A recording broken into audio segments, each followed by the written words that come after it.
જય હિન્દ આપ સૌને. આપણે દરેક ભારતીય નાગરિક આપણી નૌસેના, સેના અને વાયુસેનાની સાથે છીએ આ ઘડીએ. મિત્રો, તમને બધાને ખબર છે કે અત્યારે ભારત અને પાકિસ્તાન વચ્ચે ટેન્શન ચાલે છે અને એક જીપીએસસી એસ્પાયરન્ટ્સ અથવા એક ગવર્મેન્ટ જોબ એસ્પાયરન્ટ્સ હોય એની ટ્રેનિંગ અત્યારથી જ શરૂ થઈ જાય છે. તમે કહેશો એ કેવી રીતે? મિત્રો, જે આ બધી મોક ડ્રિલ્સ છે, પછી જીઓ પોલિટિકલ ઇશ્યુઝ છે, આ બધું કઈ રીતે ટેકલ કરવું, અથવા તમે જ્યારે ગવર્મેન્ટ જોબની તૈયારી કરતા હોય એટલે તમે કરંટ અફેર્સ વાંચતા હોય, તમે ઘણું બધું જાણતા હોય છે. બીજું કે તમને ખબર હોય છે કે પીઆઈબીની વેબસાઇટ, ગવર્મેન્ટ ઓથેન્ટિકેટેડ ઇન્ફોર્મેશન, આ બધી ઇન્ફોર્મેશન ઉપર જ રિલાયેબલ રહેવાનું હોય છે. તો તમારી પાસે વાઇડ નોલેજ હોય છે, તમને ખબર છે. મિત્રો, તમને બધી ખબર હોય છે કેમ કે તમે બહુ ડીપમાં વાંચતા હોય છે. બેલેસ્ટિક મિસાઇલ શું છે, ક્રૂઝ મિસાઇલ શું છે, ડ્રોન શું છે, S-400 એર ડિફેન્સ સિસ્ટમ શું છે. તો આ બધું તમે વાંચેલું હોય છે એટલે તમે રિલેટ કરી શકશો કે આપણે જે પ્રિલિમ્સનું પેપર છે એમાં સાયન્સ એન્ડ ટેકનો જે એક પોર્શન છે એમાં બધું આવતું હોય છે, DRDO વિશે, ઇસરો વિશે.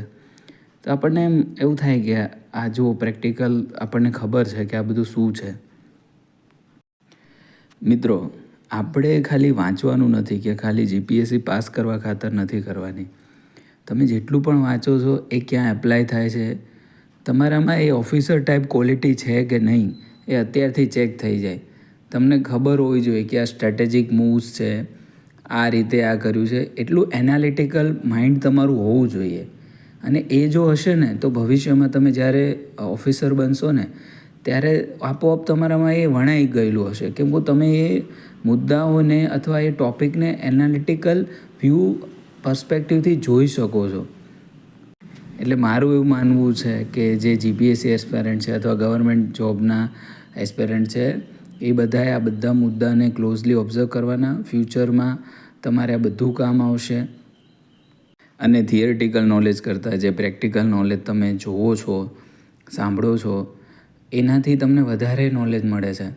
એટલે જ્યારે પણ ટીવી ડિબેટ થતી હોય, આપણા સેનાના પૂર્વ અધિકારીઓ જ્યારે કાંઈ બોલતા હોય તો તમે રિલેટ પણ કરી શકો છો અને તમે એનાલિસિસ પણ કરી શકો છો. એક ગવર્મેન્ટ જોબ એસ્પાયરન્ટ્સ અથવા જીપીએસસી એસ્પાયરન્ટ્સ શું કરી શકે આવી પરિસ્થિતિમાં? તો તમે મેક્સિમમ લોકોની મદદ કરો. પહેલાં તો તમારી જાતને તમે સેફ રાખો, તમારા ફેમિલી મેમ્બર્સને અવેર કરો, પછી તમારી આજુબાજુમાં કોઈ હોય તો એને અવેર કરો. ન કરે નારાયણને કંઈ એવી પરિસ્થિતિ આવી ગઈ તો એક કોન્ફિડન્ટ ઓફિસર તરીકે તમે કયા કયા પગલાં લેશો, તમે લોકોને બચાવવા માટે, મદદ કરવા માટે શું હેલ્પ લેશો, જે ગવર્મેન્ટ ઓથોરિટીઝ છે એની સૂચનાનું 100% પાલન કરશો, લોકો પાસે કરાવડાવશો. તો આ બધું પણ આપણે શીખવાનું છે. આપણી આર્મી, નેવી અને એરફોર્સના જાબાઝ જવાનો જે છે એ આપણી બોર્ડરની રક્ષા તો કરી રહ્યા છે અને આપણા અંદરના જવાનો કોણ છે? આપણે પોતે પણ છીએ.